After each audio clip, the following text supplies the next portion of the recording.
여러분, 하나님은 모든 것을 다 갖고 계신 분인데 우리는 왜 부족한 것 투성이일까요? 하나님은 모든 것을 다 알고 계신데 우리는 또 왜 실수할까요? 우리의 믿음이 부족해서 그럴까요? 아니면 기도가 부족하기 때문일까요? 사도 바울은 하나님이 나를 풍족하게 하셨지만 또 때때로 나를 궁핍하게도 하셨다라고 말했습니다. 무슨 말이냐? 하나님이 주신 축복과 풍요로움이 은혜인 것처럼 때로는 궁핍과 부족함도 은혜가 될 수 있다 하는 말인 겁니다. 하지만 우리는 남들보다 부족한 게 있으면 내가 뭔가 잘못했다고 생각하고 자기를 채근하기에 바빠요. 하나님이 나를 사랑하지 않는 게 아닌가 하는 의심과 두려움 때문에 믿음이 흔들리기도 합니다. 때로는 불공평한 세상을 바라보면서 탄식하기도 하고 나보다 더 앞서 나가는 사람을 보면서 시샘 어린 눈초리로 쳐다보기도 합니다. 하지만 내 손에 쥐지 못한 그 2% 때문에 하나님이 이미 나에게 주신 98%를 제대로 누리지 못하고 살아간다면 우리 인생은 너무나도 고달프고 서글픈 인생이 될 수밖에 없을 겁니다. 하나님이 저와 여러분에게 때때로 부족함과 결핍을 주실 때에는 하나님만의 특별한 계획과 경륜이 있으신 겁니다. 그 부족함 때문에 무릎 꿇고 기도하다가 하나님을 만나는 사람도 있고, 또 그것마저 주시면 우리가 너무 교만해져서 하나님을 떠날 것을 아시기 때문이기도 합니다. 나의 부족함 때문에 나를 돕는 좋은 사람을 만날 수도 있는 것이고, 그 부족함을 극복하기 위해서 노력하다가 나의 진짜 은사를 발견하는 사람도 있습니다. 무엇보다도 나의 부족함을 세밀한 손길로 채워나가시는 하나님의 크신 은혜와 사랑을 체험할 수 있게 되는 것입니다. 여러분, 축복이라고 해서 무조건 다 유익한 것이 아닌 것처럼 부족함이라고 해서 무조건 다 나쁜 것은 아닙니다. 때때로 우리의 부족함과 결핍이 우리의 영적으로 유익이 될 때도 있는 겁니다. 야곱이 하란을 떠나서 고향인 브엘사바로 갈 때 낙타에 많은 재물을 싣고 처자식을 데리고 떠나갔습니다. 그때 야곱의 모습은 마치 개선 장군처럼 위풍당당했습니다. 하지만 약복 강나루에서 천사를 만나 밤새도록 씨름한 이후에 야곱의 모습은 완전히 달라졌어요. 옷은 다 찢어지고 온몸에 흙투성이에 머리는 헝클어지고 환도뼈는 부러져서 다리를 절뚝거리게 되었습니다. 만약 야곱이 금이 환영하는 모습으로 약복강을 건넜더라면 형 에서의 손에 죽었을 겁니다. 에서는 400명의 군대를 이끌고 야곱을 추격해 오고 있었던 겁니다. 하지만 다리를 저는 장애인이 된 동생을 보는 순간 그 에서의 마음속에 분노는 눈녹듯이 녹아내렸습니다. 에서는 야곱에게 달려가 그의 목을 끌어안고 서럽게 울었습니다. 바울에게는 몇 가지 핸디캡이 있었습니다. 가장 큰 핸디캡은 심각한 안질환이었어요. 바울이 다메섹 도상에서 부활하신 예수님을 만날 때 너무나도 밝은 광채를 보고 눈이 멀었죠. 이후에 아나니아의 안수기도로 다시 보게 되었지만 그 이후로 바울은 평생 동안 심각한 안질환을 겪게 되었습니다. 글씨를 볼 수가 없어서 제자들에게 대피를 시켜서 로마서나 갈라디아서 같은 서신을 써내려갔습니다. 또 바울에게는 말을 더듬는 버릇이 있었습니다. 성경을 보니까 바울이 쓴 글을 보고 은혜를 크게 받았던 사람들이 바울을 직접 만나서 말하는 것을 보고 실망했다 하는 것을 보고 볼 때 바울이 말하는데 심각한 장애를 갖고 있었다 하는 것을 알 수가 있었습니다. 또 바울 연구가들은 바울이 간질병을 앓았다고 생각합니다. 고린도후서 12장에서 바울이 자신의 육신을 괴롭히는 찌르는 가시에 대해서 사탄의 사자라고 언급한 부분이 나오는데요, 1세기 당시 사람들은 이 간질병을 사탄의 사자라고 불렀습니다. 그 당시는 간질병이라고 하는 병명조차도 모르고 그 병에 대해서 사람들이 무지했지만 거품을 내거나 뒹구는 모습을 보면서 사탄의 사자가 괴롭히는 거라고 생각했기 때문입니다. 이처럼 심각한 병들을 앓고 있던 바울은 육체를 찌르는 가시를 제거해달라고 하나님께 정말 간절히 기도했습니다. 하지만 하나님은 그 육체의 가시를 제거해 주시지 않고 대신에 내 은혜가 너에게 족하다 하는 응답을 주셨습니다. 하나님은 바울의 병을 보고 왜 내 은혜가 족하다라고 말씀하셨을 걸까요? 만약 바울이 다메섹에서 회심하기 이전에 젊은 시절에 사울이었을 때처럼 기세가 등등하고 막 살기가 풍겨나오고 눈에서 레이저가 튀어나오고 너무 잘나고 똑똑해서 다른 사람에게 말 한마디도 안 지고 그랬더라면 사람들은 바울이 전한 복음을 거부했을 겁니다. 하지만 앞을 잘 보지도 못하는 늙은 노인이 말을 더듬거리면서 복음을 전하고 심지어는 때때로 발작을 일으키는 모습을 보여주면서도 담대하게 그리스도의 복음을 전하는 모습을 보고 내 은혜가 나에게 족하다 하면서 하나님께 오히려 감사하는 모습을 보고 그리고 내게 능력 주시는 자 안에서 내가 모든 것을 할 수 있느니라 이렇게 당당하게 말하는 모습을 보고 도대체 저 사람이 믿는 예수가 누구길래 저 사람은 저렇게 당당할 수 있고 행복할 수 있을까 하고 바울이 전하는 복음에 관심을 갖게 된 겁니다. 바울의 약점과 부족함이 오히려 복음을 잘 전하는 도구로 쓰임받게 된 겁니다.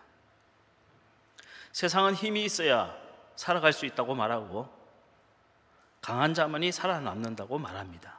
그러다 보니까 어떻게 되었습니까? 지금 우리 아이들이 친구들과 함께 어울려 지내야 할 교실이 아니에요. 이건 완전히 세렝게티 아프리카 초원처럼 살벌합니다. 서로를 경쟁자로만 여기지 친구로 생각하지 않는 거예요. 직장은 어떻습니까? 맹수가 득실거리는 무서운 밀림으로 변하고 있습니다.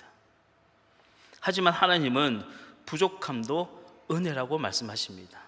우리의 이 부족함 때문에 하나님의 채우시는 은혜를 경험할 수 있다고 우리에게 말씀하시는 겁니다. 목사님들을 봐도 너무 잘나고 똑똑한 분들보다는 조금 모자란 분들이 목회를 훨씬 더 잘하십니다. 너무 잘나고 똑똑해서 틀린 말을 한마디도 안 하고 교인들하고 말하면서 한마디도 안 지고 이건 이래서 옳고 저건 저래서 틀리고 교리와 장정이 어떻고 저쩌고 하면 이 교인들이 버틸 수 있겠어요? 우스갯소리지만 이 나이키 신발을 신은 아이와 짝퉁인 라이스 신발을 신은 애가 달리기를 하면 무조건 짝퉁을 신은 애들이 이긴다고 합니다. 왜 그런가 하면 이 비싼 신발을 신은 애들은 상표가 잘 보이게 천천히 뛰지만 짝퉁을 신은 애들은 남들이 볼까 봐 부끄러워서 죽으라고 달리기 때문에 이 짝퉁을 신은 애들이 무조건 이긴다는 거예요. 약점이나 결핍이 없는 사람은 매너리즘에 빠지기 쉽습니다. 왜냐하면 자신이 충분하다고 생각하고 완벽하다고 생각하기 때문에요. 무엇보다도 다른 사람을 이해해 주는 마음이 없습니다. 하지만 약점과 결핍을 가진 사람은 자기 자신의 부족함을 채우기 위해 노력하다가 새로운 은사를 발견하기도 하고 무엇보다도 다른 사람의 마음을 이해하게 되는 겁니다. 내가 이것이 부족한 것처럼 저 사람도 저게 참 약점이구나 하고 다른 사람을 이해하는 마음을 갖게 된다는 겁니다. 하나님의 말씀대로 찌르는 가시가 도리어 족한 은혜가 되는 것입니다. 자, 오늘 본문의 말씀은 장애를 가진 에웃이란 사람을 통해서 이스라엘 민족을 구원해 내신 하나님의 특별한 은혜를 기록한 말씀입니다. 이스라엘 백성이 가나안에 정착한 이후로 하나님의 은혜를 다 잊어버리고 다 각자 자기의 소견에 옳은 대로 행하고 살았습니다. 이 350년의 기간 동안 이스라엘은 이방 민족에게 끊임없이 침략을 당하고 괴롭힘을 당했어요. 이 350년의 영적인 암흑기를 일컬어서 우리는 사사기라고 부르는 겁니다. 하지만 하나님은 자기 백성을 채찍으로 때리고 자기 자녀를 징계하는 동안에도 언제나 회개의 기회를 주시고 또 돌이키고 구원받을 수 있는 길을 열어주십니다. 350년의 사사기 기간 동안 하나님은 12명의 사사를 보내어서 이스라엘 민족을 고통 가운데서 건져내셨습니다. 우리가 잘 아는 삼손이라든지 기드온과 같은 그런 용맹한 사사들이 바로 이때 하나님이 사용하신 일꾼들입니다. 오늘 주인공인 에훗은 바로 그 12명의 사사 중에 두 번째 사사에 해당하는 인물입니다. 자, 오늘 본문은 이렇게 시작합니다. 15절 말씀을 같이 한번 읽겠습니다. 시작. 이스라엘 자손이 여호와께 부르짖음에 여호와께서 그를 위하여 한 구원자를 세우셨으니 그는 곧 베냐민 사람 게라의 아들 왼손잡이 에훗이라. 이스라엘 자손이 그를 통하여 모압 왕 에글론에게 공물을 바칠 때, 자, 성경은 에훗을 소개할 때 그는 왼손잡이였다 라고 소개하고 있습니다. 그런데 이 왼손잡이라고 하는 표현을 히브리 원어 성경을 보면 이테르 야드 예미노라고 적혀 있어요. 이 말은 왼손잡이란 뜻이 아니라 오른손을 쓸 수 없는 장애인이라는 뜻입니다. 이테르는 핸디캡트, 즉 장애가 있는 이런 뜻이에요. 그러니까 왼손잡이라고 하는 번역은 올바른 번역이 아닌 거예요. 정확한 번역은 오른손에 장애가 있는 사람이라는 번역이 옳은 표현인 겁니다. 구약 성경이 기록될 당시에는 소아마비라고 하는 병명조차도 알지 못했어요. 그렇기 때문에 이렇게 기록이 된 겁니다. 하지만 에훗은 소아마비로 오른손을 전혀 쓸 수 없는 장애인이었던 겁니다. 그때 이스라엘이 모압의 왕 에글론에게 공물을 바칠 때라고 적고 있습니다. 과거 일본이 우리나라를 침략해서 36년 동안이나 수탈하고 괴롭혔던 것처럼 모압이 이스라엘을 그렇게 18년 동안이나 침략하고 수탈하고 괴롭혔다는 겁니다. 모압이라고 하는 이름은 여러분 많이 들어보셨을 거예요. 모압은 원래 롯의 큰딸이 자기 아버지와 동침을 해서 낳은 아들의 이름이에요. 아브라함의 조카 롯과 그의 가족들은 소돔성에서 살았습니다. 그런데 이 소돔성은 살인과 폭력과 동성애와 같은 악한 죄들이 번성한 곳이었어요.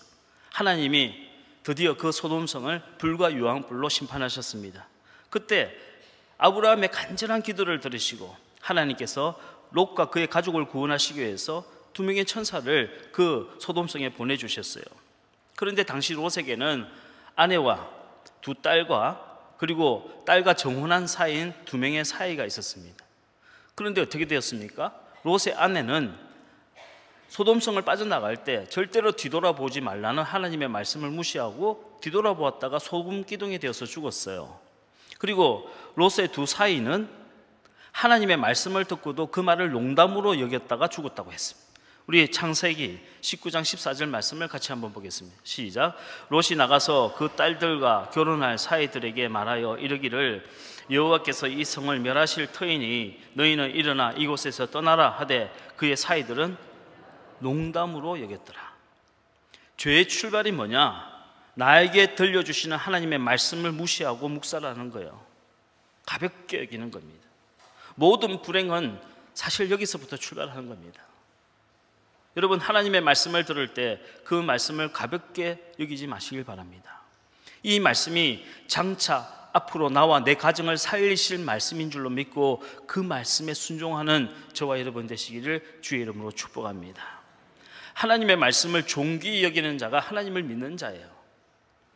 아무리 열심히 예배를 드리고 기도를 많이 한다 할지라도 하나님의 말씀을 귀하게 듣지 않는 사람은 하나님을 믿는 사람이 아닌 거예요.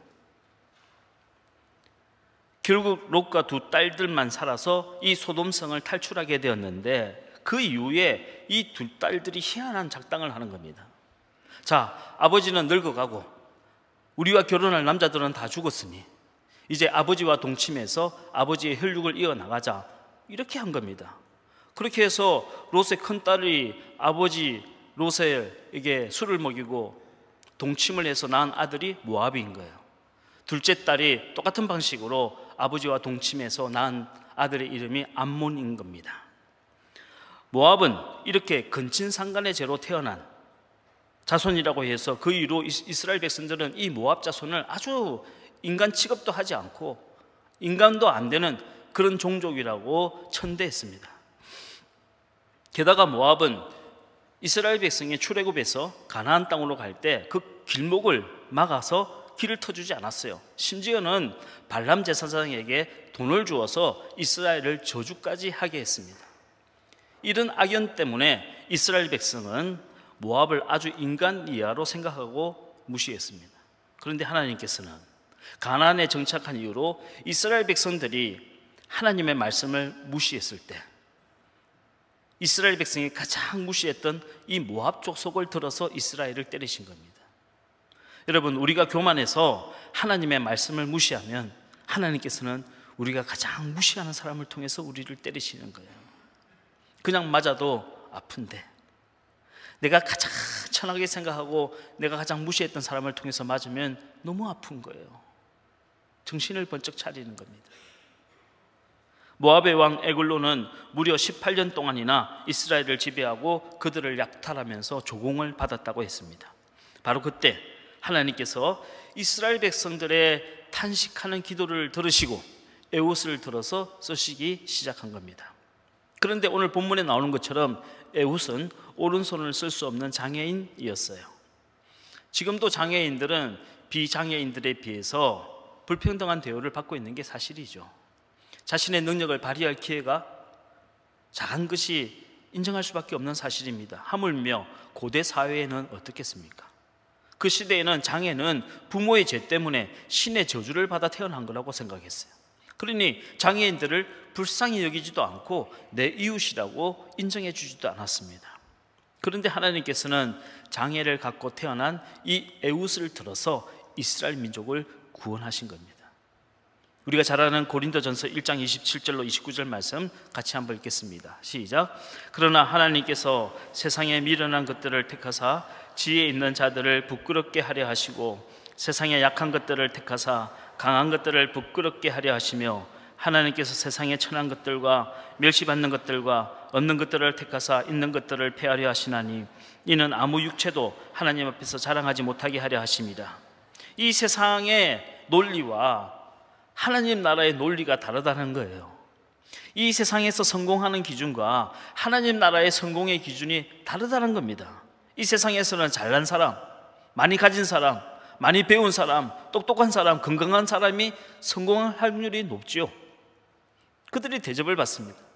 하지만 하나님 나라에서는 약한 자들이 강해지고 병든 자들이 치유함을 받고 가난한 자들이 복을 받고 어리석은 자들이 쓰임을 받고 낮은 자가 높임을 받는다는 겁니다. 그러므로 우리는 남들보다 부족한 것이 있다고 해서 그 부족함 때문에 자신의 처지를 비관해서는 안 돼요. 내가 남들보다 부족한 것이 있다고 해서 자신을 책망하거나 반대로 자기 연민에 빠져서는 안 되는 겁니다. 오히려 언제나 변함없이 나는 하나님이 사랑하는 하나님의 자녀다 하는 고백을 하고 살아야 합니다. 나는 하나님이 택하신 거룩한 백성이라는 사실을 잊지 말고 살아야 하는 겁니다. 내가 하나님이 사랑하는 자녀인데 돈 몇 푼 때문에 이런 아간과 같은 죄를 지을 수는 없다, 이런 결심을 하고 살아야 하는 겁니다. 내가 하나님이 택하신 거룩한 백성인데 저 드릴라고 같은 유혹에 넘어갈 수는 없다라고 스스로 채찍하며 살아야 되는 거예요. 우리가 돈이 없지 믿음이 없냐?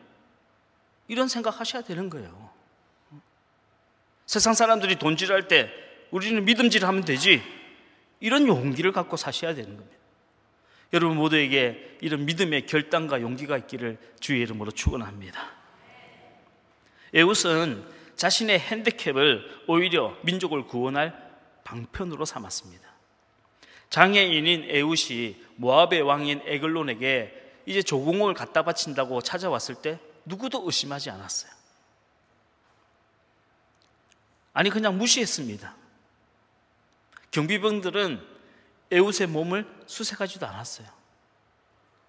손을 쓸 수 없는 장애인이 무슨 일을 할 수 있겠느냐라고 생각했던 겁니다. 그런데 이것이 왕을 암살하기에 최적의 컨디션이 된 겁니다. 16절 말씀을 보면 에훗은 길이가 한 규빗 되는 좌우의 날성금을 오른쪽 허벅지에 감추었다. 그리고 왕에게 공물을 바치러 나갔다고 적혀 있습니다. 우리 16절 말씀을 한번 읽겠습니다. 시작. 에훗이 길이가 한 규빗 되는 좌우의 날성 칼을 만들어 그의 오른쪽 허벅지 옷 속에 차고, 여기 한 규빗은 팔꿈치 끝에서 중지 끝까지를 말하는 겁니다. 대략 45cm입니다. 대부분의 당금은 15cm 내외입니다. 그런데 에훗은 왜 이렇게 긴 칼을 차고 갔을까요? 그 이유는 그 다음 17절에 나와 있습니다. 17절 말씀을 읽겠습니다. 시작. 공물을 모압 왕 에글론에게 바쳤는데 에글론은 매우 비둔한 자였더라. 모압의 왕 에글론은 매우 비둔한 자였다라고 했습니다. 여기 비둔하다 하는 말은 뚱뚱하다는 뜻입니다. 당금을 가지고 찔렀다가는 배에 비기도 뚫지 못하겠구나라고 생각하고 완전히 그를 즉사시키기 위해서 45cm의 한 규빗의 칼을 직접 만들어 갔던 겁니다. 에훗은 모압의 왕을 암살하기 위해서 직접 한 규빗의 칼을 만들어 갔던 거예요. 여러분, 에훗이 얼마나 철두철미합니까? 그가 얼마나 철저하게 준비했습니까?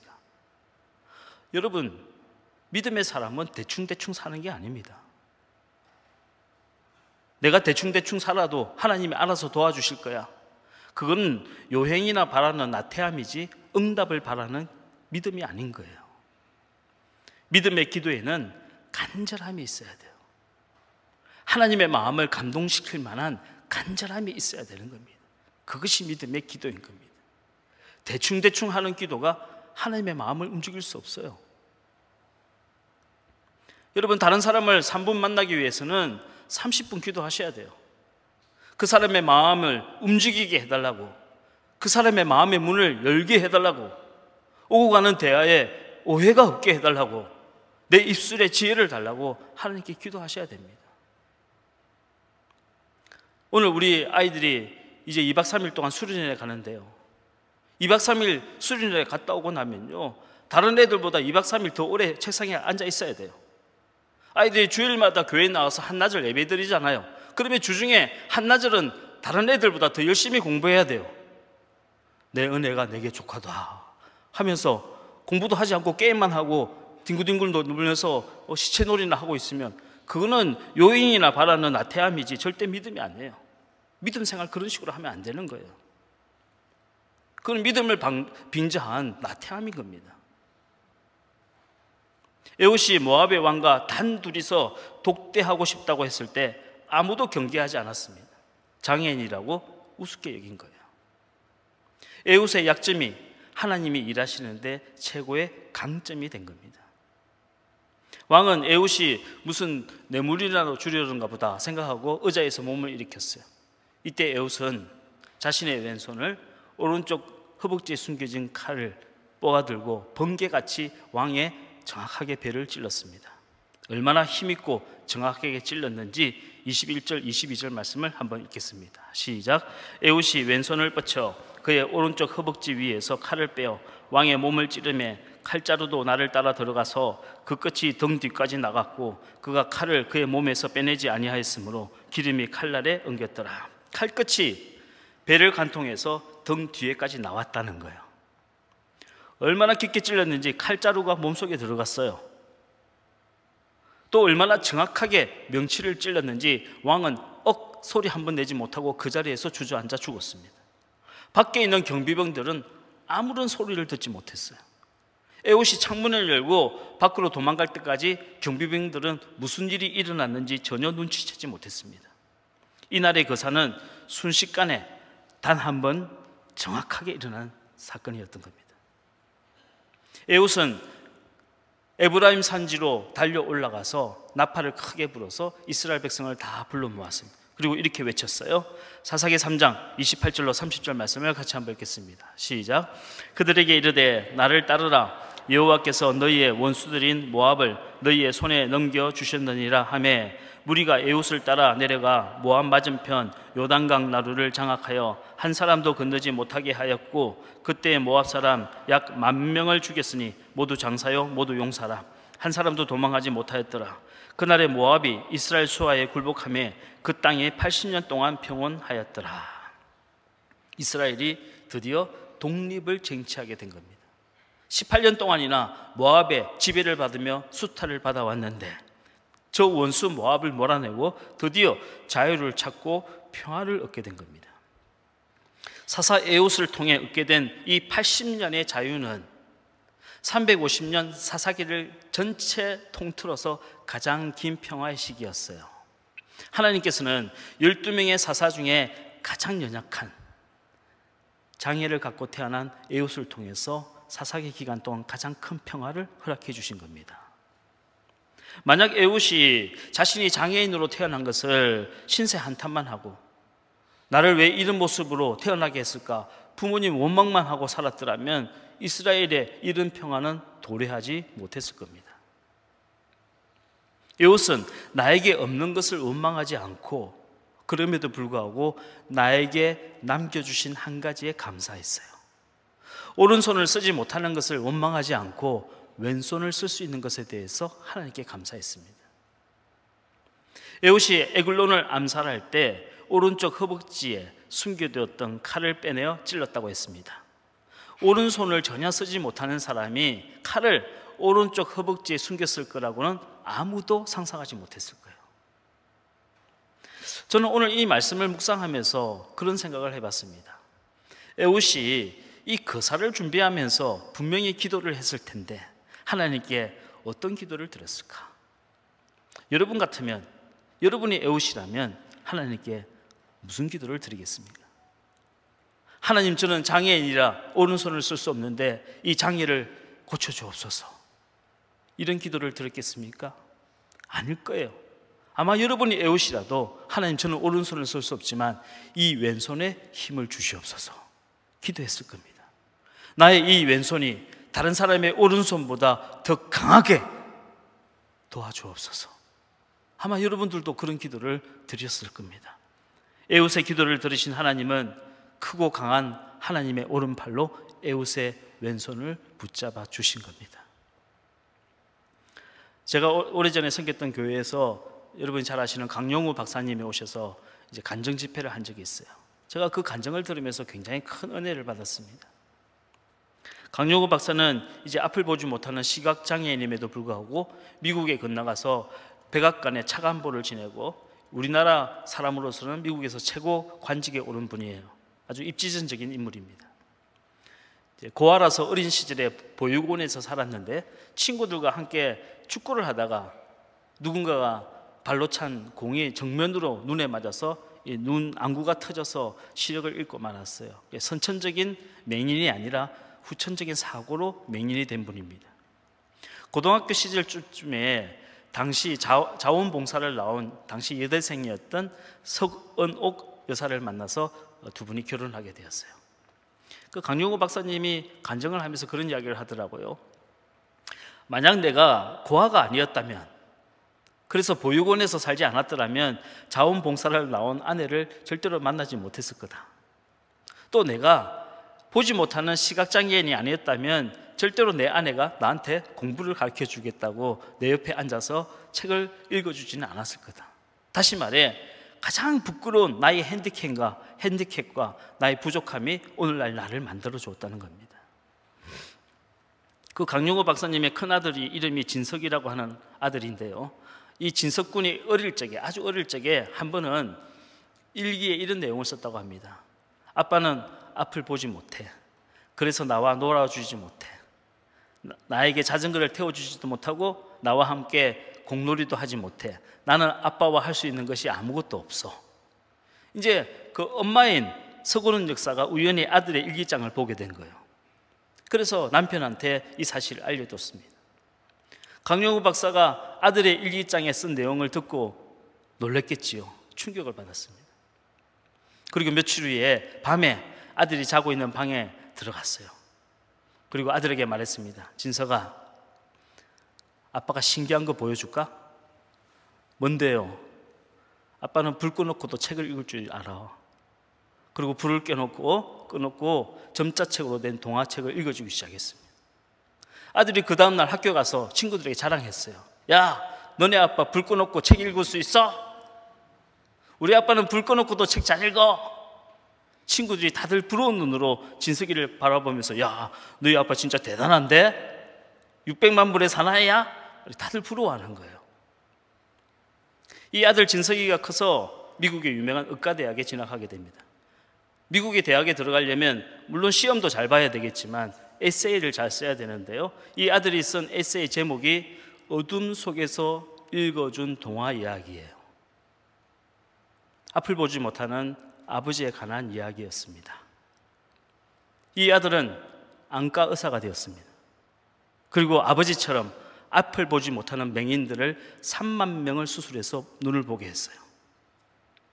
몇 년 전에 강영우 박사가 돌아가셨지요. 그분 살아생전에 단 한 번이라도 빛을 봤으면 하는 소원이 있었지만 돌아가실 때까지 앞을 보지 못했습니다. 하지만 그가 어린 아들의 방에 들어가서 불을 꺼놓고 읽어주었던 그 동화책 이야기가 아들의 마음속에 꿈을 심어주었어요. 그리고 그 아들은 3만 명이나 되는 많은 시각장애인들의 눈을 밝혀준 겁니다. 여러분은 어떻게 생각하십니까? 앞을 보지 못했는데 기도했더니 기적이 일어나서 앞을 보게 되었다. 이것만이 믿음은 아닌 겁니다. 꼭 그것만이 기도의 응답은 아닌 겁니다. 나에게 없는 것 때문에 절망하지 않고 하나님이 나에게 주신 한 가지 때문에 감사할 수 있다면 그것이 기적이고 그것이 응답인 겁니다. 불평을 감사로 바꾸고 탄식을 찬양으로 바꿀 수 있다면 여기에 능력이 있는 것이고 여기에 기적이 있는 것이고 여기에 기도의 응답이 있는 줄로 믿으시길 바랍니다. 다른 사람과 비교하면서 내 인생을 평가하지 마시고 하나님이 나에게 주신 귀한 은사를 생각해 보십시오. 지난주 중에 교회에 갑자기 연락이 왔어요. 90이 넘은 어떤 할아버지인데요. 당신이 젊을 때 교회를 좀 다녔다는 겁니다. 근데 50년 넘게 오랫동안 교회를 다니지 않았는데 이제 90이 넘고 나니까 예배를 드리고 싶은데 거동을 못해서 교회를 못 온다고요. 그래서 주소를 받아 적어서 전도사님이 이제 저랑 부목사님이랑 전도사님이랑 그 주소만 들고 그 할아버지 집에 찾아갔어요. 그분 말씀이 20, 30대 젊을 때는 그래도 교회 다녔는데 성가대도 하면서 찬양을 그렇게 잘했대요. 근데 그 교회가 감리교회였대요. 그래서 일산에 있는 감리교회를 찾다가 저희 교회를 찾아서 연락을 한 겁니다. 그래서 같이 찬양을 좋아하신다니까 찬양을 막 불렀어요. 말씀을 전하고 제가 그분 머리에 손을 얹고 안수기도 하는데 그분이 아멘 하시는데 제 마음에 감동이 밀려왔어요. 어쩌면 그 아멘이 50년 만에 처음 한 아멘일 수도 있어요. 제 마음속에 정말 물밀듯이 하나님의 은혜의 감사가 터져 나왔어요. 이분은 50년 넘게 동안 하나님을 잊고 살았지만 하나님은 이분을 단 하루도 잊지 않으셨구나. 이분은 하나님을 떠나 평생을 살았지만 하나님은 이분을 한 번도 떠나지 아니하시고 찾아주시는구나 생각하니 하나님의 은혜가 너무 감사한 거예요. 세상에서는 목사라고 하면 별 볼 일 없는 직업이라 생각합니다. 요즘에는 그냥 욕을 하는 사람도 있어요. 목사라고 하면 내가 무슨 그분들한테 뭘 잘못한 것도 없는데 막 화를 내고 욕하는 사람도 있어요. 하지만 여러분, 저는 그런 생각을 하게 되었어요. 세상에 누가 이런 일을 할 수 있을까? 그렇지 않습니까? 대통령이라고 해서 그분에게 그렇게 할 수 있겠어요? 국회의원이 그분에게 찾아가서 그런 평안을 줄 수 있고 아멘 할 수 있겠습니까? 하나님께서 저같이 부족한 사람을 목회자로 세워주신 것에 대해서 너무 감사했어요. 너무너무 감사했어요. 하나님이 나를 주의 종으로 불러주셨으니까 정말 평생 일면식도 없는 이분이 천국 갈 수 있도록 도와줄 수 있는구나. 나중에 알고 보니 이분이 전화를 하신 이유가 있더라고요. 유일하게 혈육이 결혼도 안 하고 자식도 없고 가족도 없는데 유일하게 하나 있는 혈육이 남동생인데 얼마 전에 양로원에 있다가 돌아가셨대요. 그분의 마음이 어떻겠습니까? 누가 그분에게 하나님이 우리를 천국으로 인도하십니다 라고 말할 수 있겠습니까? 그분 마음에 내가 이제 주님 손잡고 천국 갑니다 하는 확신을 누가 심어줄 수 있겠냔 말이에요. 여러분, 지문이 똑같은 사람이 하나도 없듯이 하나님은 저와 여러분에게 여러분만이 할 수 있는 유일한 사명을 주셨습니다.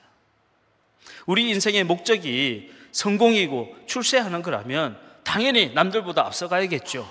남들보다 더 많이 가져야겠죠. 내가 부족하면 남들 걸 뺏어서라도 내 것으로 만들어야겠죠. 하지만 우리 인생의 목적이 그런 성공이 아니라 출세가 아니라 진정한 행복이라면 하나님이 나에게 주신 단 한 가지만으로도 충분합니다. 남들에게 있고 나에게 없는 것 때문에 괴로워하지 마시고 하나님이 나에게 주신 그 한 가지 귀한 사명을 소중하게 생각하시고 성심을 다해 기도하신다면 하나님께서 장애인이었던 에웃의 왼손을 붙잡아 주신 것처럼 여러분의 인생도 붙잡아 주시고 여러분의 가정과 여러분의 자녀들도 붙잡아 주실 줄로 믿으시길 바랍니다.